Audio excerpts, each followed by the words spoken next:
43 drivers at the ready. Let's go down to pit road for last-minute updates. Matt Yoakum. Mike, the Dodge boys have been strong all season. 4 out of the last 5 races, they finished second, but they have yet to reach victory lane. Pulling a number of crew chiefs today, they all point to Evernham Red, the 9, 19, or even the 91. Casey Kane has a second, and a third in his first year for Ray Evernham, but many point to possibly the guy that used to drive the 9 as having the best shot to reach victory lane. For more, let's go to Speedway Illustrated's Dr. Dick Berggren. And that guy is Bill Elliott. And what improbable odds he faces today. He has a fast car. He starts on the front row. That's good. But he's driving for a part-time team, making only his second point start of the year. Part-time teams don't very often win, so that's not so good. No sponsor on the car. And an unsponsored car has not won in this league since 1986. But Elliott has 44 wins in this league, and on more than a few occasions, he has beaten the odds. Maybe he'll do it again today, Mike Joy. Thanks, Dick. And if you're head scratching at home, that winner was Morgan Shepherd, driving for Jack Beebe's Race Hill Farm team. Last unsponsored car to score a Cup victory. Participants in today's Singular Virtual Crew Chief polls are automatically entered to win the chance to be Virtual Crew Chief with Team Singular at the Stock Car Race July 4th weekend. Log on to foxsports.com for details on how you can win. We're ready to roll in Texas.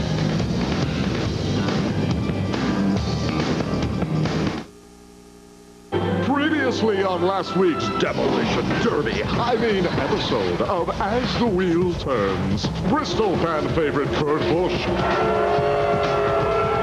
took the checkered flag for the 3rd straight time. They were saying Busch, Busch, Busch.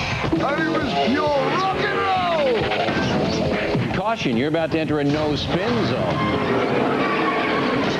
Are you going to name names and kick butt or not? He got me here in my first race, and he got me again today in my first Cup race, so we'll get him back sometime soon. You have to control your anger. Matt hit me 2 or 3 times there. No harm, no foul. He's not typically like that. Try to be nice, and sometimes you're on the receiving end too much. I'm shocked that Matt acted that way. Nice guys finish last. A big soap opera here. Dale Jr. got his fine the old-fashioned way. He earned with an intentional spin, which caused good old Rusty some more rust on his win column, you know. Doggone it, man. We didn't need them last cautions. I was all over his rear end, just getting ready to pass him when the caution plate come out. Then it come out again. Then it come out again. Man, I wanted that bad. The Coliseum is closed for now, but the war wounds inflicted there are still open. Oh, my God. What's next? And now the wheel will turn again out here in Texas. I just don't find footage and riding like that everywhere. Sure don't. I'm glad the drivers enjoy our little soap opera as we're on the pace laps here in Texas.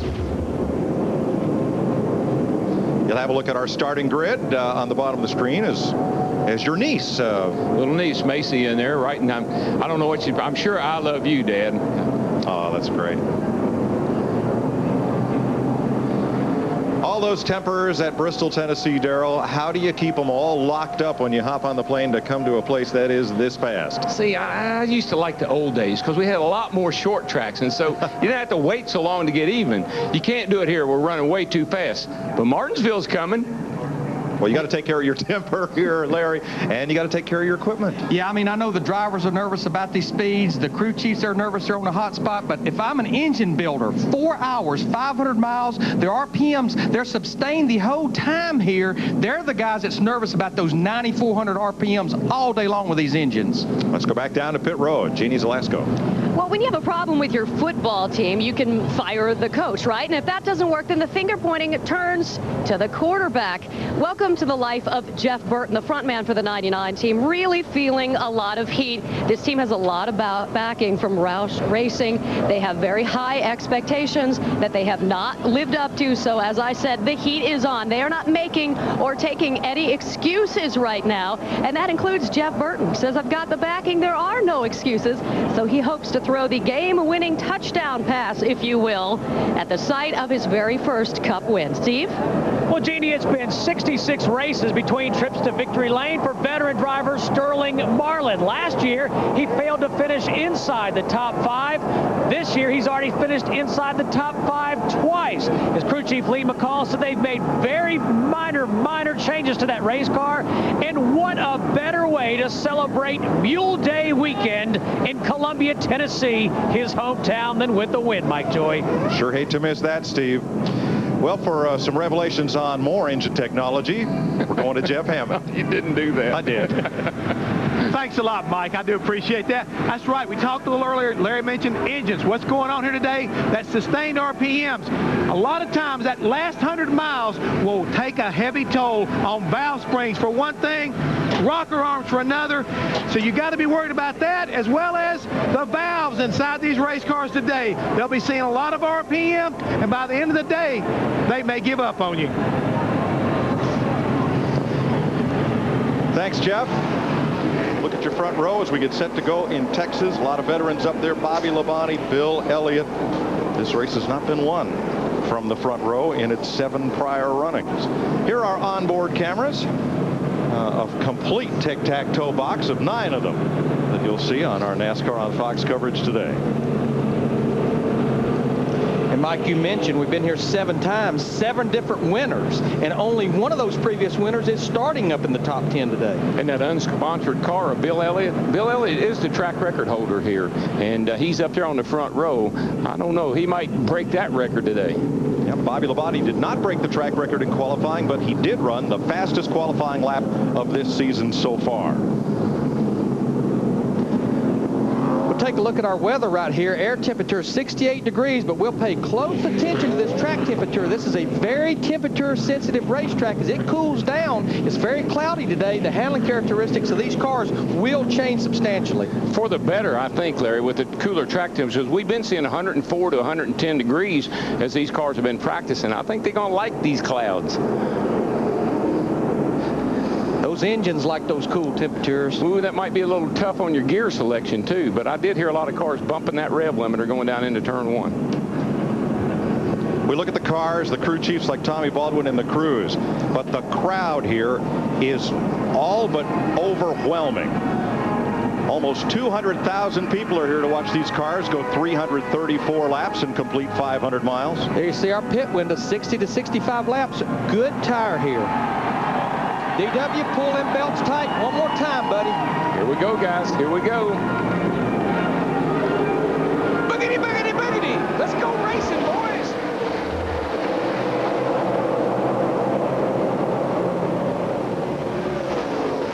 They go off into turn 1. The next time they get to turn 1, they'll be almost 200 miles per hour. Bill Elliott in that 91 car, unsponsored car, gets a good run on the high side off turn 2. I think we'll see 2 grooves, 2 lanes of racing today. The Busch cars widened that groove out. I think you'll see some good side-by-side racing. Greg Biffle in the 16 car showed that right away through 3 and 4. And Bobby Labonte's car really kind of took off with him, and he's going to lose a bunch of spots. Speaking of take off, how about Bill Elliott? 3/4 of a second lead at the completion of lap 1. Might be hurry to get to the house to work on that dirt car of his. Right now, he is driven away from these guys.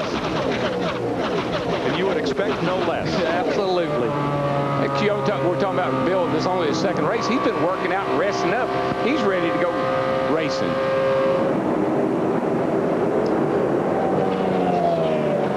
I'm very impressed. The weather's been very consistent here this weekend. We've had no rain. We saw that 2nd groove start to come in yesterday in the Busch race. We definitely have two groups of racing.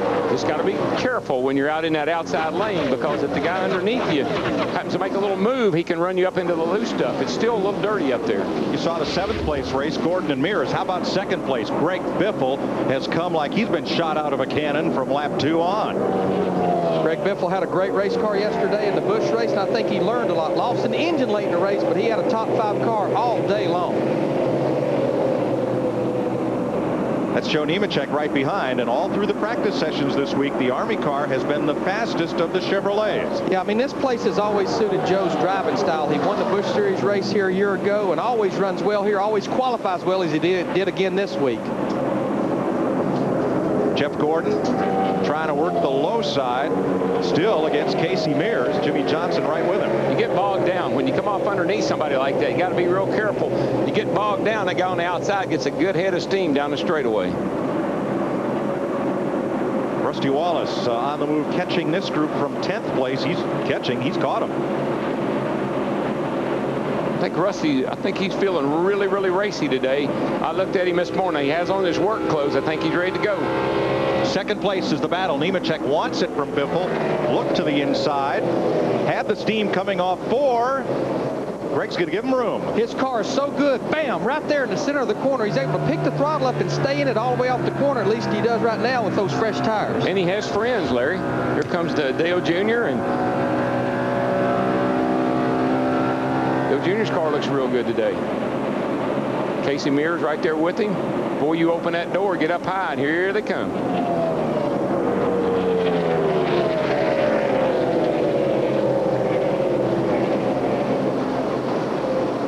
Last lap, 184 miles an hour. Slow car, Todd Bodine. They've had engine trouble this weekend. He's down on the apron. He's going to make it back around to the garage, it appears. Pole sitter Bobby Labonte has dropped back to 6th place. Steve? Yeah, Mike, just seconds ago he said, oh my gosh, this race car is loose. And Fatback McSwain said 10-4, don't worry. Track will tighten up for you. Let's go to Matt. Jeff Gordon currently runs in the 8th position, trying to score his first win here at Texas.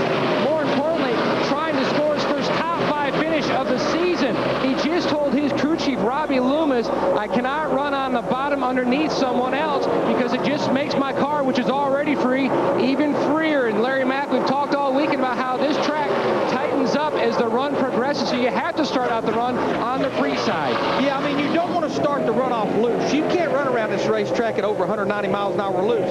But when it has a full load of fuel, all that weight in the rear of the car, you know you're going to tighten up. The car's going to push as you get into a run, so the driver has to kind of live with it being a little free. And as a key word, little free, maybe the first 5 or 10 laps of the run. Now, you got to adjust your driving style as you go along. Where you've been able to drive it down in there and mat it right in the middle of the corner, now you're going to have to start thinking about playing with the throttle a little bit to get it off the corner, because that's where they really tighten up, is on corner exit. See several drivers trying to work in that high groove, and Jimmy Johnson was one of them. Kirk Shelmerdine and the unsponsored number 72 Ford has been black flagged. That car not up to minimum speed. His last lap was a 32.90. The leader's running about a 29.60.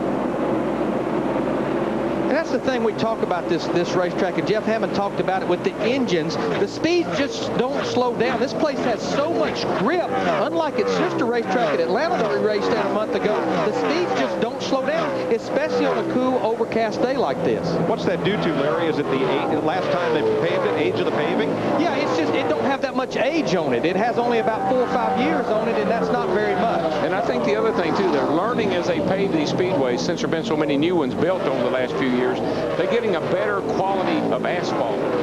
It's got polymers in it, and it makes it a little bit more sticky than what we're accustomed to with the stones and all. Johnny Sauter, Ricky Rudd. This battle is at 30th position.